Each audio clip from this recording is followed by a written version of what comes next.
Hello, YouTube! Welcome in. We are going to be watching a video from Dungeon Dad. Dungeon Dad does a lot of, converting D&D monsters from previous generations and other games into 5th edition. However, they do have a small series going on the side where they tell weird stories from D&D's past. This one is the story of D&D's most unhinged canon event. I don't know a lot about the actual, lore of D&D because I usually play, homebrew games. However, I'm very excited to see where this is going. Hello and welcome to the first Why is my volume always messed up? You see Kermit? Yep. ever episode of Legend Lore. I figured it was high time we branched out from talking about just monsters on this channel. After all, there are so many different things to explore in the world of Dungeons and Oh, there is so much happening in D&D. And we're going to be diving back into D&D a little bit. I've fallen off the D&D train quite hard. I'm excited to get back into it a little bit and maybe revisit some of those creature designs you guys have given me in the Discord. Dragons. So, what is this series exactly? Is your fly open? I'm glad you asked. Basically, it's just an excuse for me to share some of the most fascinating, hilarious, and truly The hell is that face? The hell are those faces? Oh, they're masks. That makes a little bit more sense. That makes a little bit more sense. truly bizarre lore Oh, Modrons. I've always wanted to run a campaign around Modrons. from the various worlds of D&D with you. Maybe you'll find some of it inspiring That's not me. That's not me at all. You liar. and apply it to your own RPG worlds and characters. Or maybe you'll just put That's also not me. What the heck? What the hecky? these videos on as something to do That's way too good looking.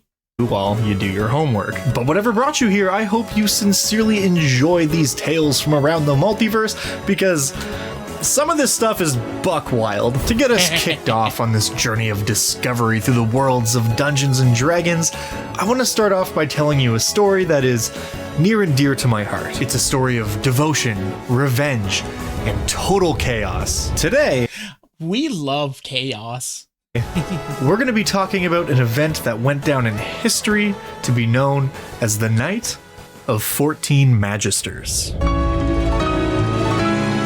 Sounds pretty simple.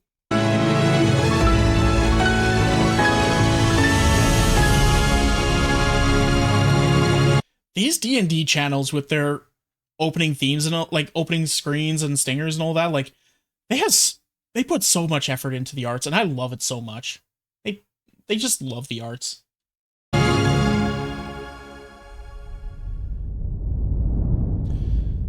The Night of 14 Magisters. It's impossible to talk about this night without first talking about Mystra. For those who don't know, Mystra is the major goddess of magic in Faerun. Her domains include... If you guys played Baldur's Gate, Mystra is Gale's god and I believe girlfriend or wife. I can't remember which one, but basically he has a thing going with Mystra, and she's the one that took over. Actually, he's about to explain the entire thing. So, no, this is not the story about what caused the spell plague.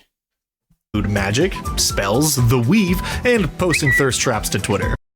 Feeling cute, might delete later. They never delete those later. She has a bunch of absolutely wild magic powers and a whole slew of different titles that all are essentially some version of Magic Lady. As a lawful neutral goddess of the arcane, her sole purpose and desire is to see the use of magic spread throughout the world. She also wants to see that the laws of magic are upheld. If you've ever wondered why spells only go up to level 9, you can thank Mystra for that one, because she deemed that level 10 spells and above were too much for mortals to handle. And that's because they tried to overthrow the gods with spells 10th level and up. I think it was a 13th level spell. that's not even a joke. Like an overzealous MTG judge, she instituted a law called Mystra's. When Mystra reclaimed herself, this time as Mystra, she used the form of a beautiful peasant girl learning the basics of Cantra magic, but with the capacity for arch wizardry. Her first priority was to create the weave of magic, This time, she made magic follow a few more rules, and no spell above 10th level would function. By the time she was complete, she was able to save only 3 of Netherrealm's floating cities. The rest were, I'm not too sure, destroyed.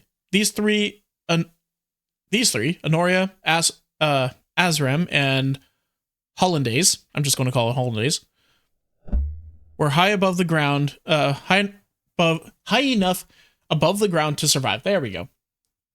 The cities safely something, and the survivors stumbled away from the cities in shock. Yay.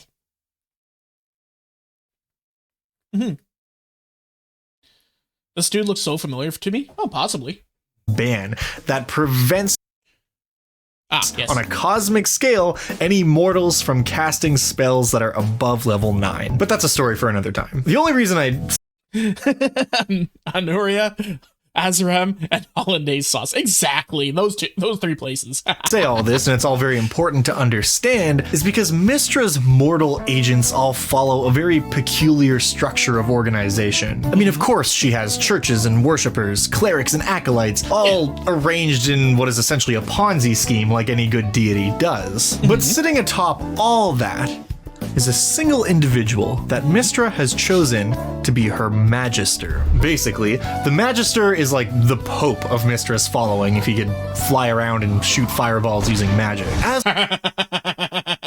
I love his editing. The editing in his videos are so good. By the way, I don't want to forget to do this. Copy video or URL. Everybody, if you even so much as like DnD a little bit, make sure you go and follow Dungeon Dad. If you like to DM, like, gives you so many good creature designs and concepts for your games, and it's all for free too. So please go and check them out. Fantastic D&D location. As Mystra's chosen representative, the Magister is responsible for practicing and spreading the use of magic.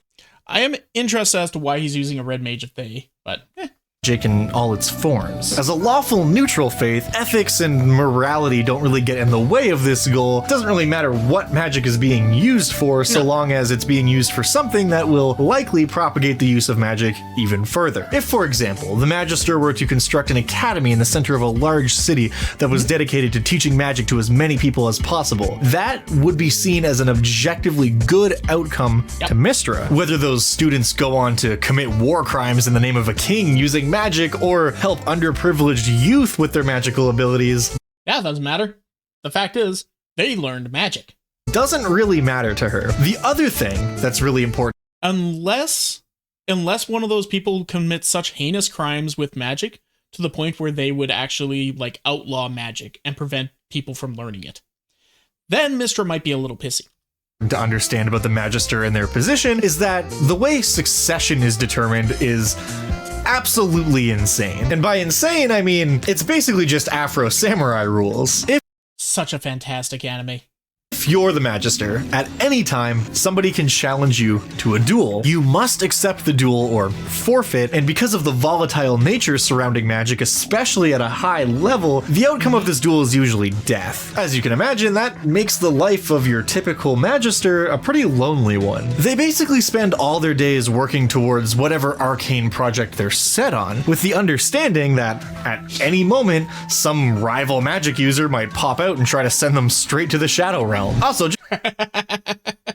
I challenge you to a children's card game. What? That's my type of magic. No, I'm just going to use Fireball. Children's card game. Shut up. just to make it clear, there is only ever one Magister at a time, barring extraneous circumstances, but we'll get into that in a minute. Knowing all of that and understanding what we now Foreshadowing?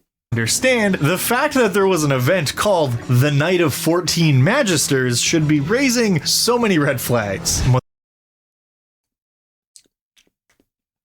14 in one night. Oh, that's going to be chaos. With all of that established, let's now move on to the point in the video where I tell you the tale of how the title of Magister passed hands 14 times in a single night. The year in Faerun is 709 DR. Almer Galerthand is the current Magister, and Almer is a secretive individual. He travels a lot, and he The RuneScape mage with the little glasses. travels in disguise, not afraid to strike first against any mage that gets too He got Wilhelmed. close, fearing they're after his title and powers. I feel like it goes without saying, but the Magister gets some pretty sweet extra magic powers. Meanwhile, in the nation of Kalamashan, in the city of Kalamport, the Archmage Zunrun Iber is crafting a scheme. He is already an exceptional wizard, and has decided that the next step on his journey to arcane mastery is to become the Magister. So he scries on Almer for months, probing for weeks. I think this is this an Oblivion? Is this an Oblivion tomb? It feels like one of the shit, I can't remember what the name of this place is. What kind of tomb was this? It was a type Aelid, thank you. Aelid Ruin. Yeah, it definitely looks like an Aelid Ruin. The graphics look a little off though. Maybe it's from an earlier game. Maybe from like Morrowind or from Daggerfall? Yeah, maybe. And eventually, he finds it. He learns that one of Almer's favorite spots to stop and visit is a little inn in northern Kalamashan known as the Vizier Vanquished. On Elias's Fitting name for what's about to transpire. That's what it looked like on 360, was it? I was sure I played quite a bit of it, and I don't remember it looking that, like, claustrophobic. Maybe it was kind of like a lensing effect. The 217th day of the year, Almer goes into the inn as usual, not knowing that what is about to transpire Is that a World of Warcraft Blood Elf? will go down in history. In anticipation of Almer's arrival, the Archmage Zunrun, in conjunction with Zunrun. his three We got another RuneScape, we got the Ice King, and we got, I don't know who he's from, but I love him.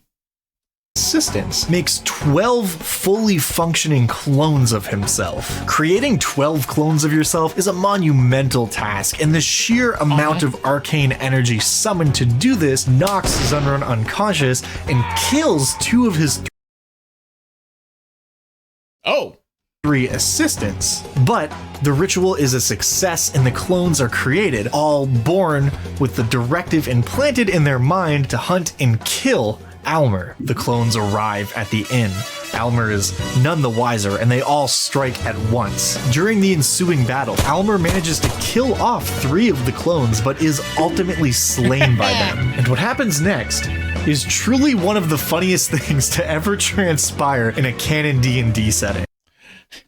We got him down!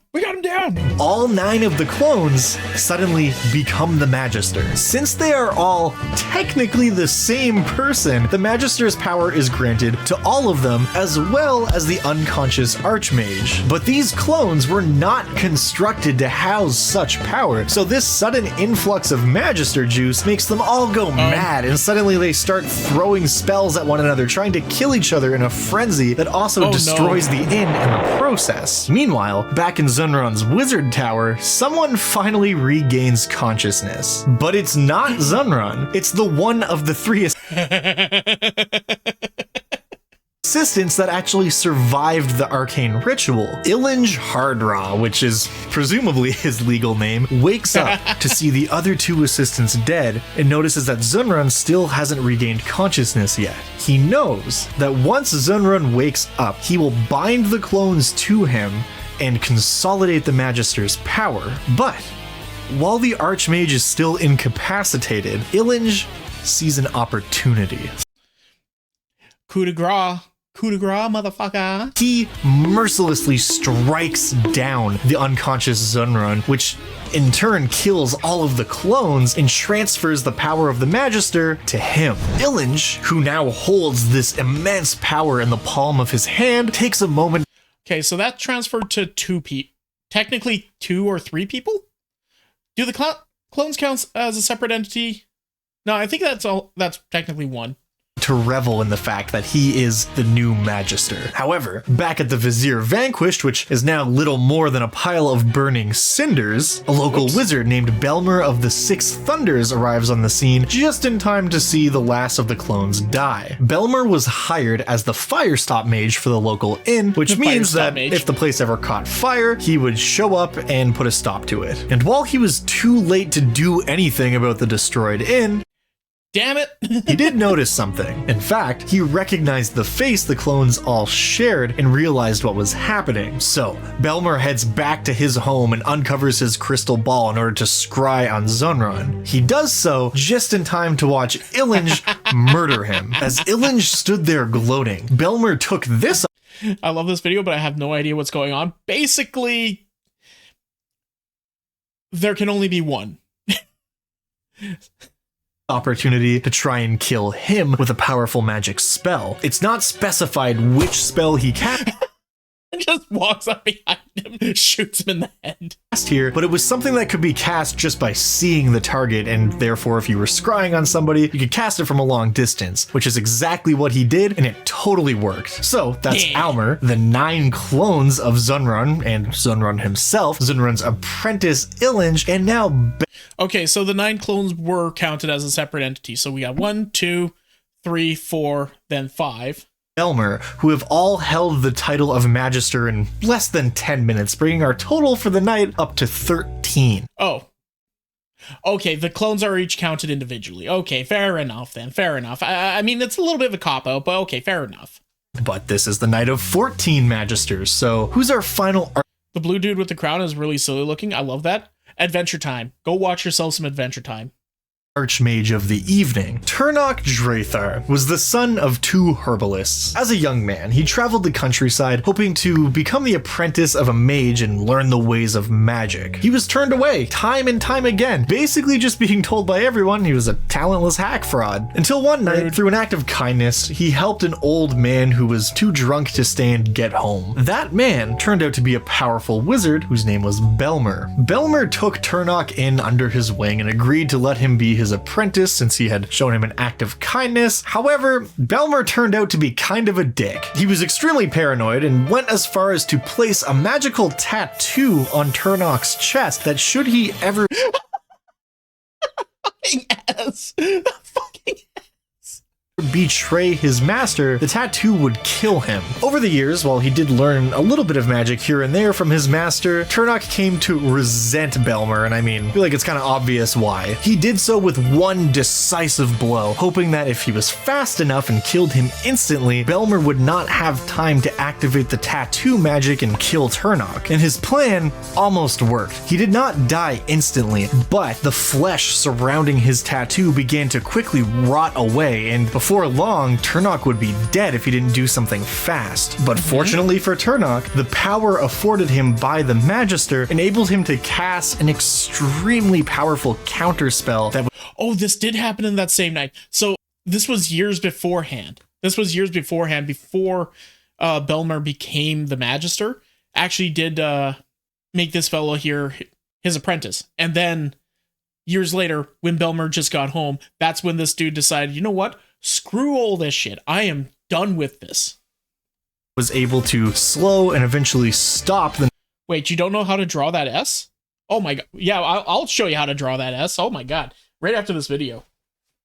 Necrosis happening on his chest and save his life. And that is the story of how the title Magister passed between 14 different people in a single night. I think this story is hilarious, and it serves as a perfect example of what people...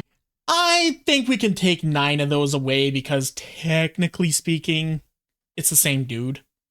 It's the same dude. I don't think we should be counting the clones really, but I mean, I understand why we are. Mean when they discuss shenanigans that can happen only in D&D. I also love how at the end of the night, this epic battle between all these wizards was resolved by a single blow to the head from an axe. There's just something beautiful about that. This whole situation was such a clusterfuck that Mystra herself actually changed some of the rules surrounding how succession works because of this night. Going forward, any new Magisters beyond Turnok would have magical immunity to spells that that would slowly fade over time. This was literally put in place just to prevent anything like this from happening again. One minor Smart. detail as well that doesn't really have anything to do with the story itself. That being said, 2 of the Magisters were killed by something other than magic. Right? What I just think is funny is that it's in the canon that anytime a new Magister takes on the role, all magic users can feel it. So while there were only a few people who knew exactly what was going on, spellcasters the world over knew something was going down. Oh my god, guys, I think there's a new Magister. There's another one. There's another one. What the? There's 9? There's 10? What the hell's going on here? Right of succession, however, would remain, though it would become much less violent over the years, eventually getting to a point where you could actually become the new Magister by challenging the current one to a test of wits, basically how much information you know about magic, giving you a chance to prove that you know more about magic than they do, and thus are more qualified to be the Magister. And I think that is hilarious. I just can't help but imagine that as a bunch of wizards playing Jeopardy, except the prize is untold arcane power and a cool Pope hat. In the wake of all this bullshit, Turnock would go on to become a beloved Magister who took on as many apprentices as he could. All said, he would train over 60 wizards and would hold the title of Magister for an impressive 53 years. Damn, bud. At least until he started to slow down in his old age and was eventually killed by a guy named, I shit you not, Calden Darthus Salinger. I guess that is a name. It's so hard for me to remember the names of like D&D lore characters because their names are so crazy. There's a reason why the memes exist about how D&D players act and all that. I feel a great disturbance in the force, as if millions of voices suddenly cried out in terror and were suddenly silenced. Yeah, pretty much. Mr. Salinger was just jealous of his brother's literary success and wanted something cool too, but that is a tale for another time. Thank you so much for joining me on this episode of Legend Lore, and if there is an obscure piece of D&D history that you want to see me talk about, and thank you for this delicious piece of lore. It was so funny, so stupid, and I love it so much. But on the show, let me know in the comments. Otherwise, I'll see you in the next one. Until then, if you're a Magister and you die by tripping over a rock or something, do you think that rock becomes the new Magister? Maybe? Huh. Maybe? Okay, y'all wanted to learn how to draw that silly S? Okay, it's very simple. It's very simple here. Let me just open this up. Okay, it's very simple, okay? You take your pen. You draw 3 lines. Okay? Then you draw 3 more lines directly underneath the first 3, okay? You then connect the top 2 lines with a little pyramid. The bottom 2 lines with another little pyramid. Then you go from the middle, go to the side, go from the side to the middle, and then you just go in like that. And there you go. The little S. Congratulations. You have your 90s card. What? Hey, did you enjoy that? Was it funny? Well, come and check it out live over on twitch.tv/freeform_art. Make sure you put the _art. We have lots of fun there. We enjoy ourselves, and we want to see you over there. So come on and hang out. See you in a bit.